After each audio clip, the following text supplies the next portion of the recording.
মনে হচ্ছে কি যে একটা আনন্দ লাগতেছে। কি অবস্থা? কিডনি ব্যবসা 10 লাখ টাকা পাইছি। আমার যতদিন চাকরি করছি আর চাকরি আর করাতে পারে, খাইমো আর ঘুমাইমো, ব্যাংকে থাকবো, মাসে মাসে এটা ইন্টারেস্ট পাইমো। কিসে?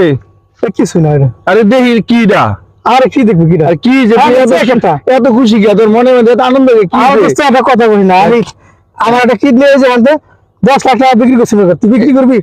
এটা হচ্ছে হ্যাঁ হ্যাঁ, 10 লাখ টাকা। এতদিন চাকরি করে কষ্ট করে ঘর বসে চাকরি করে কিছু করতে পারি, 10 লাখ টাকা ব্যাংকে তুমি আর কাজ করে লাভ না, এতে আমি চলতে পারবো। 10 লাখ চেক বুঝি। তুই জানাস আমি 1998 সালে এসএসসি পাস করছি, বর্তমান যুগে বিএ পাসের সমান। আর তুই আমার নয় বুঝাইতেছস, তোর এটা দিছে কেডা?